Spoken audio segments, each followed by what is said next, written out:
नमस्कार साथियों, आप सभी का एक बार फिर स्वागत है हमारे चैनल सीए का ज्ञान पर। मैं राजेश तिवारी, आपका दोस्त और बिजनेस कंसल्टेंट। साथियों, आज का जो टॉपिक है वो कल हुए अनाउंसमेंट्स के बारे में है, तो इस वजह से वीडियो थोड़ा ज़्यादा लंबा हो सकता है। तो मैं आप सभी से रिक्वेस्ट करूंगा कि वीडियो को अंत तक देखें, ताकि इस अनाउंसमेंट में जितनी भी अनाउंसमेंट्स हुई हैं उसमें से आपके लिए क्या बेहतर है उसको आप देख सकें और जान सकें। इसमें हमने इस पूरे अनाउंसमेंट्स को 16 पार्ट्स में डिवाइड किया है, जिसमें हर सेक्टर को कवर किया गया है। जिसके लिए भी जो भी दिया गया है हमने उस हर चीज़ को कवर किया है। दोस्तों, आइए देखते हैं कि क्या और कैसे हुआ है। दोस्तों, 12 मई 2020 के दिन रात को 8 बजे हम सभी अपने अपने घरों में टेलीविज़न के सामने बैठे थे और हमने ये देखा कि हमारे देश के प्रधानमंत्री माननीय नरेंद्र मोदी जी आए और उन्होंने अपने देश को संबोधित किया, जहाँ पर कि उन्होंने कई बातों पर विशेष ध्यान दिया, जैसे कि आत्मनिर्भरता, भारत के आत्मनिर्भर होने की ज़रूरत पे ध्यान दिया। उन्होंने हमारे लोकल पे वोकल होने को ध्यान दिया और जो सबसे बड़ी अनाउंसमेंट उन्होंने की, जीडीपी के 10% तक की, हमारी जो जीडीपी है उसके 10% तक की जो पैकेज राहत को घोषित किया, यानी 20 लाख करोड़ रुपए। जी हाँ दोस्तों, 20 के आगे 12 जीरो, इतनी बड़ी धनराशि की पैकेज उन्होंने अनाउंस किया। आइए हम देखते हैं इस पैकेज में हमें क्या मिला और किस सेक्टर को कैसे मिला। उसके बाद 13 तारीख यानी कल दोपहर में करीब 3 बजे के आसपास हमारे देश की वित्त मंत्री श्रीमती निर्मला सीतारमण जी ने प्रेस कॉन्फ्रेंस करके हमें बताया कि इस पैकेज, जो 20 लाख करोड़ का जो पैकेज है, ये बहुत बड़ा है। इसको हम एक दिन में नहीं बांट सकते, या एक दिन में इसका आवंटन मुश्किल है। तो इसके लिए उन्होंने बताया कि हम इसको धीरे धीरे लेके आएंगे, 5-6 दिनों में आपको सारी जानकारी दी जाएगी और हर सेक्टर के बारे में बात की जाएगी। तो कल जो बात हुई वो थी एमएसएमई सेक्टर की, यानी माइक्रो स्मॉल मीडियम एंटरप्राइजेस की, जहां पर कि उनको क्या दिया गया, किस प्रकार से उनकी सहायता की जाएगी, उस बारे में आज हम इस वीडियो में जानेंगे दोस्तों। तो आइए देखते हैं क्या मिला है। एमएसएमई सेक्टर के लिए जो सबसे बड़ी घोषणा की गई वो ये थी कि अब एमएसएमई सेक्टर में 3 लाख करोड़ रुपए दिए जाएंगे, कर्ज के दौरान पर एमएसएमई सेक्टर्स में बांटे जाएंगे। एमएसएमई अर्थात लघु, सूक्ष्म और मध्यम उद्योग। साथियों, कल इनकी परिभाषा भी बदल दी गई। अब हमारी सरकार ने इनकी नई परिभाषाएं दी हैं, नए पैरामीटर्स दिए हैं। आइए हम देखते हैं कि नए पैरामीटर्स क्या हैं। जहां पर कि माइक्रो, स्मॉल और मीडियम, इन तीनों एंटरप्राइजेस को अलग अलग पैरामीटर्स में बांट दिया है, जो कि अब आपकी इन्वेस्टमेंट और आपके टर्नओवर के बेसिस पे होगा। माइक्रो में होगा यदि आपकी इन्वेस्टमेंट 1 करोड़ की है और आपका टर्नओवर 5 करोड़ तक है, तब आप माइक्रो में आएंगे। अगर आपकी इन्वेस्टमेंट 10 करोड़ तक है और आपका टर्नओवर 50 करोड़ तक का है, तब आप स्मॉल में आएंगे। यदि आपका इन्वेस्टमेंट 20 करोड़ तक और आपकी जो टर्नओवर है वो 100 करोड़ तक जाता है साथियों, तब आप मीडियम में आते हैं। इस प्रकार से अभी पूरी परिभाषा बदल दी गई है। और जो तीसरी बात निकल कर आ रही है वो ये कि जो एमएसएमई पहले से ही तकलीफ में चल रहे थे, यानी वो लोन नहीं भर पा रहे थे, जो कर्ज लिया था उन्हें एमएसएमई में, वो आईसीयू में जा रहे थे, ऐसी एमएसएमई के लिए भी 20,000 करोड़ रुपए आवंटित किए गए ताकि उन्हें फिर से रिवाइव किया जा सके। और जो चौथा पॉइंट आया है वो ये है कि जो एमएसएमई या जो उद्योग धंधे अच्छे चल रहे हैं उनके अंदर 50,000 करोड़ रुपए की इक्विटी को इन्फ्यूज किया जाएगा, ताकि उनमें और पैसा लग सके और धीरे धीरे उनकी और अच्छी ग्रोथ हो सके।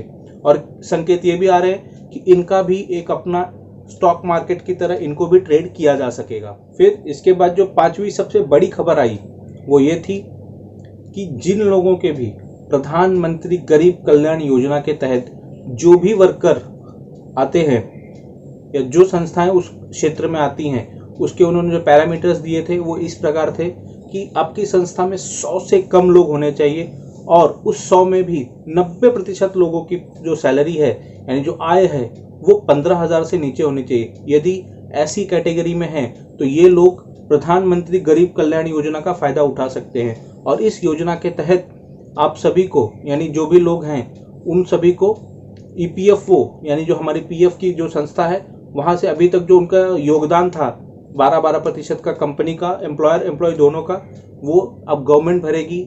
न सिर्फ मार्च, अप्रैल, मई, बल्कि जून, जुलाई, अगस्त तक, आने वाले अगस्त तक अब सरकार भरेगी।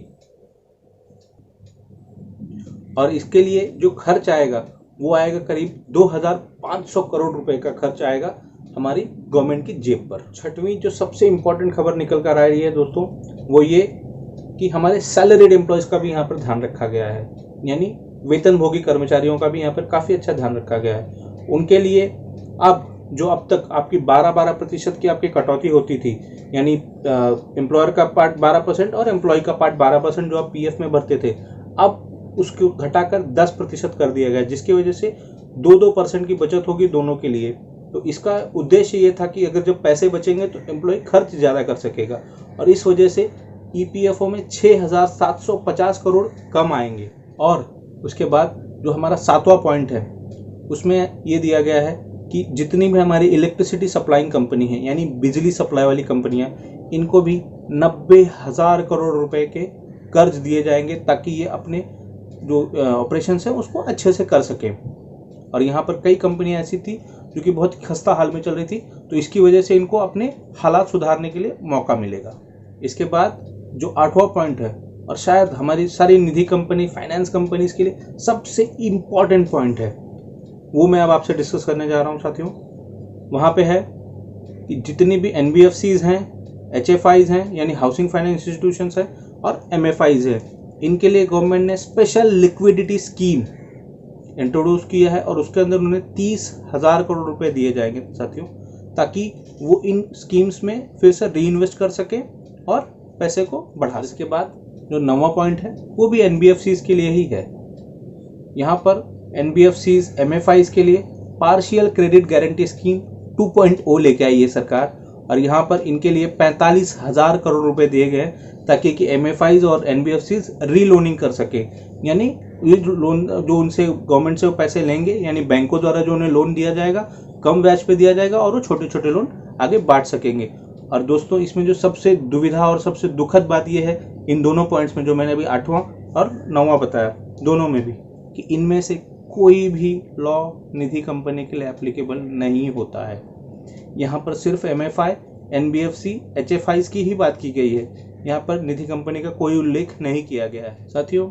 इसके बाद जो 10वां पॉइंट आ रहा है वो है नॉन सैलरीड एम्प्लॉय, जो कि कैश में ट्रांजैक्शन करते हैं। टेंशन मत लीजिए दोस्तों, कोई अलग प्रकार का नहीं, ये उनके लिए है जो लोग की जॉब नहीं करते हैं, नॉन सैलरीड है, यानी जैसे प्रोफेशनल्स हैं, ब्रोकर्स हैं, रेंट आप जो ले रहे हैं, जो आपको इंटरेस्ट इनकम आ रही है, इन सब पे जो अब तक टीडीएस कटता था, उस टीडीएस में 25% की कटौती की गई है। उसका चार्ट यहाँ पे दिया हुआ है, आप देख सकते हैं इसमें आपको कितनी बचत होगी। इस प्रकार से आप उसमें पता चलेगा आपको कि हर एक इसमें जहाँ पहले आपके 10% कटते थे, वहाँ आप 7.5% ही कटेंगे। और इसके बाद जो 11वां पॉइंट है वो ये है कि जितने भी रिफंड्स, हाँ दोस्तों अभी भी कुछ रिफंड्स अटके हैं गवर्नमेंट में, उनमें गवर्नमेंट ने कहा जितने भी रिफंड्स, फिर वो चैरिटेबल ट्रस्ट के हों, प्रोप्राइटरी फर्म के हों, एलएलपी के हों या कंपनीज के हों, उन्हें तुरंत के तुरंत, नॉन कॉर्पोरेट में जितने भी रिफंड्स हैं वो अटके हुए हैं, उन्हें तुरंत के तुरंत रिलीज कर दिया जाए। इससे वो कैश आएगा और लोग उसको खर्च करेंगे। ये सब करने का दोस्तों सबसे मेन इशू ये है गवर्नमेंट का कि पैसा जितना लोगों के हाथ में होगा वो कर्ज के रूप में आए, चाहे जिस रूप में आए, ताकि लोगों की परचेसिंग पावर बढ़ सके, वो ज़्यादा से ज़्यादा खर्च कर सके और वो पैसा रोटेट हो। हमारा 12वां पॉइंट हमारे सभी डायरेक्ट टैक्स के लोगों के लिए है। यहाँ पर जिन भी लोगों के इनकम टैक्स की स्क्रूटनी, या फिर हम सरल भाषा में कहें असेसमेंट बाकी था, जिनकी डेट्स 30 सितंबर 2020 थी या जिनकी डेट्स नज़दीक आ रही थी, उन सभी की डेट्स को एक्सटेंड करके 31 दिसंबर 2020 कर दिया गया है। डेट्स 31 मार्च 2021 थी, जिन लोगों की स्क्रूटनी एंडिंग की डेट 31 मार्च 2021 थी, उनकी डेट्स को भी एक्सटेंड करके 30 सितंबर 2021 कर दिया गया है। अब आपके पास ज़्यादा समय है ताकि आप जो भी डॉक्यूमेंट्स हैं वो इनकम टैक्स डिपार्टमेंट में सबमिट कर सके और प्रॉपर उसका स्क्रूटनी करा। साथियों जो 13वां पॉइंट है वो है विवाद से विश्वास स्कीम। जी हाँ, जो हमारे फाइनेंस बिल 2020 में इंट्रोड्यूस किया गया था विवाद से विश्वास स्कीम, वो ये था कि जिन लोगों के भी असेसमेंट हो चुके हैं और उनको कोई भी अगर किसी भी प्रकार का टैक्स लायबिलिटी आया है तो वो इस स्कीम को ऑप्ट करके बिना किसी लायबिलिटी, बिना किसी इंटरेस्ट पेनल्टी के सिर्फ टैक्स का अमाउंट भर देंगे तो उन्हें कोई भी इंटरेस्ट पेनल्टी नहीं लगेगी, जिसकी डेट बहुत नज़दीक आ रही थी। और उसको भी एक्सटेंड करके 31 दिसंबर 2020 कर दिया गया है ताकि लोग इसका भी ज़्यादा से ज़्यादा फ़ायदा उठा सकें। साथियों जो हमारा 14वां पॉइंट है वो इस प्रकार है वो हमारे इनकम टैक्स रिटर्न की ड्यू डेट से रिलेटेड है। यानी जो अब तक हम जो वेतनभोगी या फिर नॉन टैक्स ऑडिट वाली जो फर्म्स थी उनके लिए जो ड्यू डेट होती थी अब तक 31 जुलाई की होती थी, पर अब इस कोरोना काल में उसको उस डेट्स को बढ़ा करके 30 नवंबर 2020 कर दिया गया है। उसके अलावा जो लोग टैक्स ऑडिट में आते हैं उनकी डेट्स को भी बढ़ा दिया गया है। उनकी डेट्स पहले 30 सितंबर 2020 थी, अब उसको बढ़ा करके 31 अक्टूबर कर दिया गया है। यहाँ पर थोड़ा सा स्लाइड सा कन्फ्यूजन जरूर है कि नॉर्मल डेट्स ज़्यादा बढ़ाई हैं, टैक्स ऑडिट की डेट्स कम बढ़ाई हैं। हो सकता है शायद आगे जाकर टैक्स ऑडिट की डेट्स आगे और बढ़ाई जा सकती हैं। दोस्तों साथियों, जो हमारा 15वां पॉइंट है वो फिर से आपके MSME की तरफ ही जाता है। यहाँ पर सरकार ने जो किया है बहुत ही सराहनीय है कि अब 200 करोड़ तक के टेंडर्स जो होंगे उसमें फॉरेन कंपनीज पार्टिसिपेट नहीं कर पाएंगी।